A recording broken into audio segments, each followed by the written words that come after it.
नमस्कार,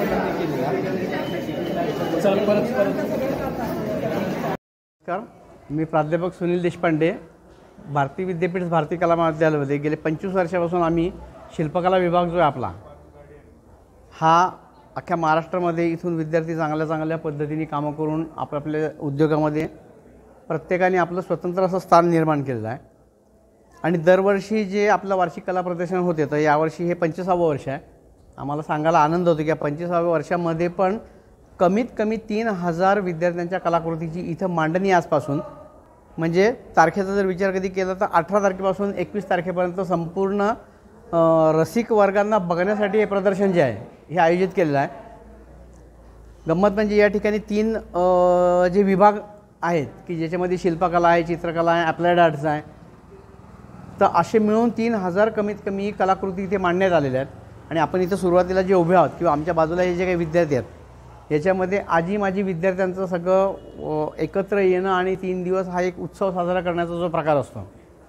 इथे आपण हे जे शिल्प बघतोय तर कुणाल कर्नावट नावाचा हा विद्यार्थी लास्ट इयरचा जो आहे की पेपरसारख्या मटेरियलमध्ये काम करताना खरं तर प्रचंड कष्ट त्याच्यामध्ये आहेत, पण याच्यात ते कष्ट असताना होणारा जो काही त्याला त्रास आहे तो त्याने याच्यातनं मांडायचा प्रयत्न केला की व्हॉट्सअप आलं किंवा तुमचा मोबाईल वगैरे याच्यामुळे ह्या गोष्टी या मित्राला आपण खऱ्या अर्थाने मुकलो की पहिल्यांदा पोस्टमन म्हटल्यानंतर आमच्या दृष्टीने असं आमचा मामा असायचा तो की प्रत्येकाच्या घरी जाणं, प्रत्येकाकडे पत्र देणं, पण तो आल्यानंतर आठवड्याभर सगळी त्याची वाट बघत असायची। तर हे जी सेवा करणारे लोक आहेत हे काळाच्या याच्यामध्ये हळूहळू कमी व्हायला लागले, पण कुठेतरी त्यांचं संवर्धन होणं किंवा लोकांच्या दृष्टीच्या याच्यानुसार जे आहे की पोस्टमन हा किती महत्त्वाचा आहे तर हे दाखवण्याकरता त्यांनी त्याच्या कलाकृतीतनं पेपरमधनं ते जतन करण्याचा प्रयत्न केला।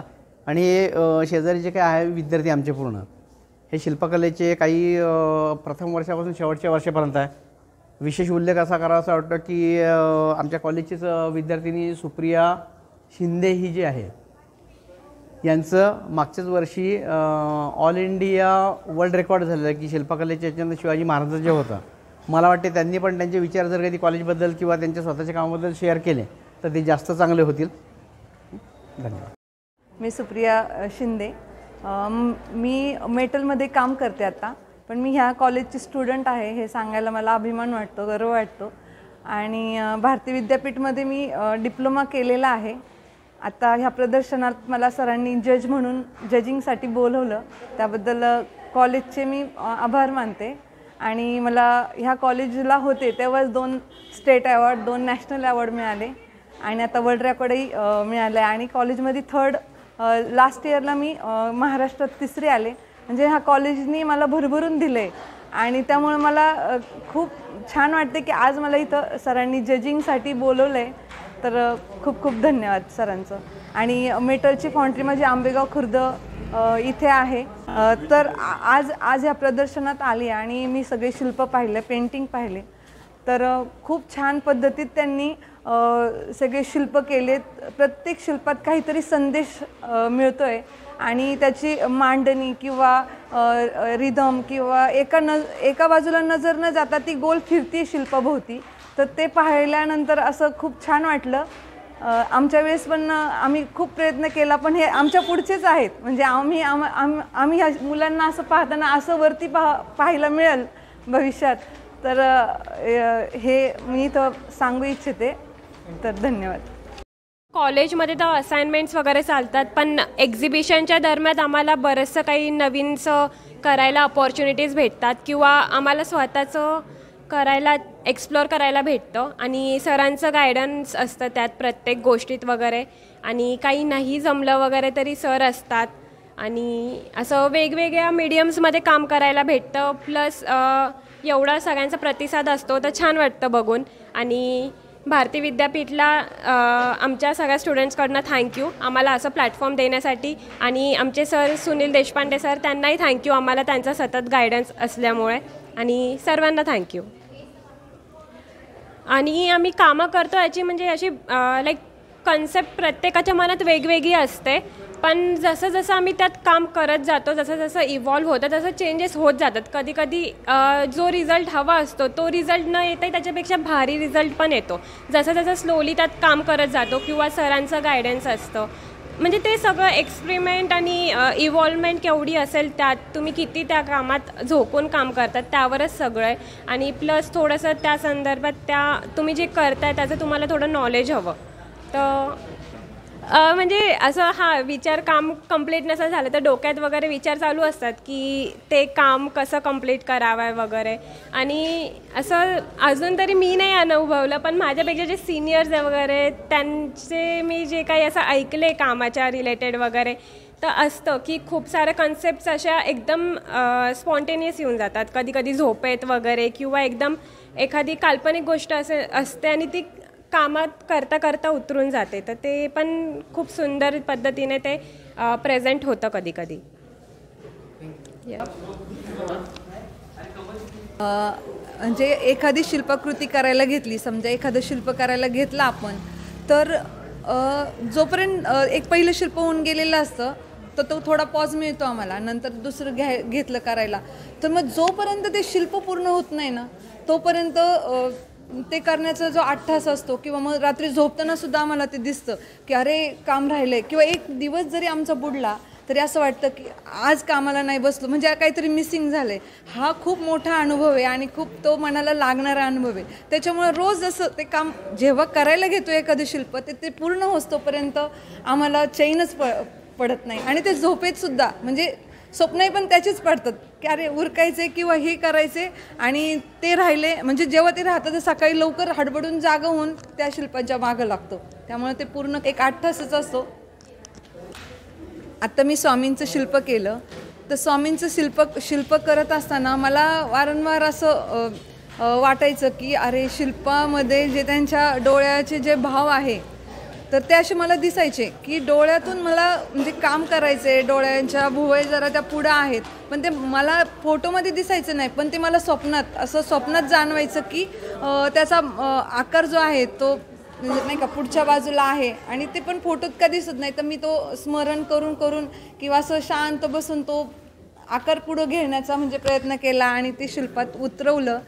आणि म्हणजे महाराजांचं स्वामींचं शिल्प माझ्याकडून जे 18व्या शतकातलं जो फोटो होता त्या पद्धतीत ते काम केलं आहे. मी मॅरिड आहे. मुलगा माझा 11वीला आहे आणि मुलगी 3रीला आहे. तर त्यांचं सकाळी उरकण्याची गडबड असते मुलांची. तर मग ते त्यांचं उरकल्यानंतर म्हणजे समजा मुलगी 7ला जाते, मुलगा 10ला जातो, तर त्यांची सगळी कामं मार्गी लावून मी खाली माझ्या शिल्पकलेच्या स्टुडिओमध्ये कामाला येते. तेव्हा मी 10-10:30च्या टायमिंगला जेव्हा कामाला बसते त्याच्यानंतर मला कोणाचंही डिस्टर्ब चालत नाही, कारण ती एक साधना आहे. ते काम करत असताना आहे ना, तर कोणी मध्ये आलं तर ते काय बोलतं हे सुद्धा लक्षात येत नाही, त्यातच मग्न होऊन जातो. त्यामुळे माझ्या कामाच्या वेळेस कोणी तिथं येत नाही आणि माझं काम पूर्ण एक 1.5चा आमचा ब्रेक आहे जेवणाचा, पावणे 2-1.5 अशा टायमिंगला मग आम्ही जेवण झालं की परत त्या कामाचा 8 तास करून काम मी चालूच ठेवते. माझं संध्याकाळी 7 वाजेपर्यंत तरी काम चालतं. आणि कधी मला जर असं मूड लागला तर संध्याकाळचा जास्त मूड येतो, आणि त्यामुळे मग मी रात्रीचं 12-1 म्हणजे 2 कधी पहाटेपर्यंत 8-9 वाजेपर्यंत सुद्धा रात्रभर काम केलेलं आहे. तर ते कळत नाही आहे, जेव्हा त्यात ध्यान लागतं, मन लागतं, तर ते काम आणि झोप पण लागत नाही. ह्या गोष्टी होतात कामामध्ये. माझं नाव ओमकार, ॲडव्हान्समध्ये शिकत आहे. तरी दरवर्षीप्रमाणे यावर्षी वार्षिक कला प्रदर्शने सुरू आहे. मी शिल्पकला डिपार्टमेंटमध्ये आहे. तरी मागचे 2 दिवस खूप आम्ही कष्ट घेतले आणि आमच्यासोबत सर पण खूप 1-2 वाजेपर्यंत सर पण आम्हाला खूप आमच्यासोबत होते. आणि काम करताना असा अनुभव आला की काम करताना आम्हाला अशी भूक नाही, ताण नाही, अशी काहीच असं जेवणाचा विषयच नाही, भूकच लागत नव्हती, इतकं कामामध्ये मग्न होतो आम्ही. प्रत्येक विद्यार्थ्यांनी आपापले मनोगत आपले कामामधून व्यक्त केलेले. यावेळेस मागच्या वेळेसपेक्षा यावेळेस खूप सुंदर कामं बघा भेटलीत. आणि जे जज मॅडम पण आलेत, ते पण असे खूप आमची करेक्शन वगैरे करतात कामातून. त्यातून एक आम्हाला अनुभव भेटतो आणि कामाची काही चूक वगैरे असेल तर ते आम्हाला समजून येते. थँक्यू. मी अपूर्वा श्री शेटे. मी आत्ता इंटर स्कल्पचरला आहे, 2nd इयर.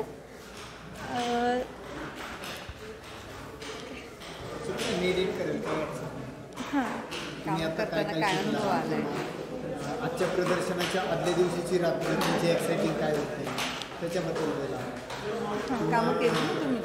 दररोज जो सराव करता त्याच्यामध्ये तुम्हाला जे बदल झाले त्याच्याबद्दल ते एडिट करून टाका. आत्ता जे स्कल्पचर केलं कोणतं केलं आहे स्वतः आत्ता कुठलं स्कल्पचर केलं त्याच्याबद्दल सांगा. मी आत्ता म्हणजे गर्भाशय हा विषय घेतला आहे. गर्भाशय हां श्रीभुन हत्या. स्त्रीभ्रूण हत्या नाही, श्रीभुन हत्या होती म्हणून मी ते गर्भविषयी लोकांना म्हणजे जनजागृतीसाठी हा विषय निवडला. परत सांगा. मी आत्ता गर्भाशय हा विषय घेतला आहे की आत्ता स्त्रीभ्रूण हत्या जास्त चालली. मुलींचं म्हणजे मुलगी नको मुलगी वाचवा असं विषय आहे. म्हणजे की म्हणजे मी ते कंपोज केलेलं आहे.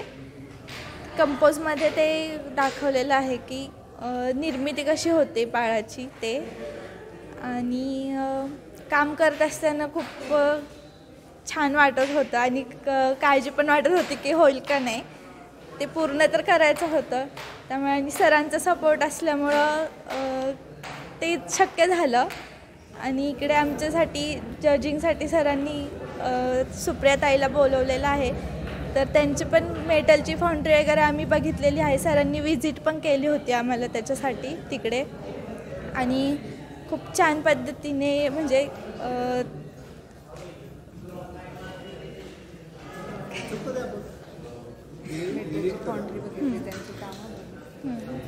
त्यांची मेटलची फाउंड्री बघितली आम्ही.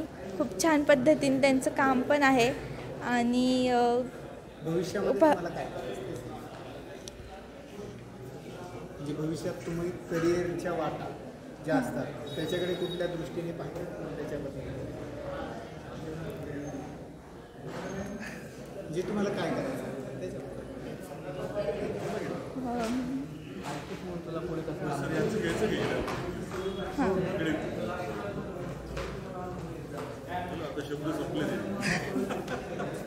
मी कधी बोललेलीच नाही. हा प्रॉब्लेम माझा. थँक्यू. भविष्यात मी अशी चांगली नमस्कार. भारतीय विद्यापीठ college of fine arts Dhankawadi Pune या कॅम्पसमध्ये आजपासून पुढचे 4 दिवस मोठ्या प्रमाणावर कलाकृती सादर होणार आहेत. BFA अप्लाइड आर्ट कला महाविद्यालय, diploma, sculpture department, painting department, applied art department या डिपार्टमेंटमधील जवळजवळ 750 विद्यार्थी या ठिकाणी आपलं कलेचं प्रदर्शन करणार आहेत. तर ही कलाकृती बघण्यासाठी सर्व पुण्यातील कलाकार मंडळी आणि सर्व कलाप्रेमींना मी विनंती करतो की आपण आवर्जून हे कला प्रदर्शन बघण्यासाठी भारतीय विद्यापीठ कॉलेज ऑफ फाईन आर्ट्सला भेट द्यावी. आमच्या इथे नवीन सुरू झालेलं व्हिज्युअल आर्ट या डिपार्टमेंटचं सुद्धा यावेळी प्रदर्शन आहे. भारतीय विद्यापीठाचे कॉलेज ऑफ फाईन आर्ट्स, भारतीय कला महाविद्यालय आणि बॅचलर ऑफ व्हिज्युअल आर्ट या तिन्ही कॉलेजच्या वतीनं माननीय संस्थापक भारतीय विद्यापीठाचे संस्थापक माननीय पतंगराव कदम साहेब तसेच भारतीय विद्यापीठाचे सेक्रेटरी डॉक्टर विश्वजित कदम साहेब यांच्या वाढदिवसाचं औचित्य साधून तिन्ही कॉलेजच्या वतीनं एक 4 दिवसाचं प्रदर्शनाचं आयोजन करण्यात आलेलं आहे. तरी या प्रदर्शनासाठी 700 ते 750 विद्यार्थ्यांनी सहभाग नोंदवलेला आहे. तर अप्रतिम कलाकृती विद्यार्थ्यांना पाहता येतील. तसेच पुण्यातील कला रसिकांनी नक्कीच या कला प्रदर्शनासाठी भेट द्यावी ही सगळ्यांना विनंती. नमस्कार. माझं नाव प्रभात मिश्रा आणि माझ्यासोबत धनराज डोळेकर आणि आर्यन हिंगे. आज कॉलेज ऑफ फाईन आर्ट भारतीय विद्यापीठ कला महाविद्यालय ह्या कॉलेजचा मी स्टुडंट आहे. आपल्या इथे 4 दिवस एक्झिबिशन आहे तर त्यांनी सर्वांनी त्याचा लाभ घ्यावा. खूप छान पेंटिंग्स आहेत, येऊन बघावे. Thank you. हाय, मैं प्रांजलू और मैं आर्टवर्क सेल करती हूँ. ये जो यहाँ पे है ये जैकेट्स है तो ये आप कस्टमाइज़ बना भी सकते हो या फिर ऑर्डर दे के आपका कोई डिज़ाइन वो भी कर सकते हो। फिर वैसे ही शूज़ पेंटिंग है, ये भी आप कर सकते हो। एंड ये पेंसिल कलर आर्ट वर्क्स है, इसका भी आप कर सकते हो। उसके बाद ये टोट बैग्स है जो सेल करने के लिए रखे हैं, ये स्मॉल साइज्ड है, ये मीडियम साइज्ड है, इसका भी आप डिज़ाइन दे सकते हो। हैंड पेंटेड है फुल्ली। और ये पेंटिंग है, ये एक साउथ इंडियन फोक डांस है, उसका ये पेंटिंग है रियलिस्टिक। उसके बाद ये टी शर्ट पे है और ये टोट बैग है अगेन। और ये मेरा अकाउंट है इंस्टाग्राम पे, तो आप इसको फॉलो करके मुझे टेक्स्ट कर सकते हो आप। Thank you. Thank you. Hello everyone, मी Shubhankar Sonawane, G D arts batch 2022चा। रुपेश सर माझे सर होते आणि आता मी एक्झिबिशन बघायला आलो होतो। खूपच सुंदर वाटलं एक्झिबिशन आणि काही जे आवडलेत त्यांचे फोटो काढून घेतलेत मी आणि सरांशी कॉन्टॅक्ट करून त्यांना इंटर्नशिपसाठी पण विचारणार आहे। आता सध्या माझं शुभसन डिझाईन्स नावाचं फर्म आहे ॲडव्हर्टायझिंग आणि ब्रँडिंगमध्ये आणि गेले 4 वर्ष ते चालवतो आहे आणि टोटल 22 एम्प्लॉईज आहेत आता माझ्याकडे। आणि JSW steels, fab India, Realme, Vivo आणि OnePlus या सगळ्यांचे आम्ही कमर्शियल्स बनवतो, प्लस त्यांचं ॲडव्हर्टायझिंग करतो। थँक्यू। भारतीय विद्यापीठ कॉलेज ऑफ फाईन आर्ट्सच्या सगळ्या विद्यार्थ्यांना माझी खूप खूप शुभेच्छा।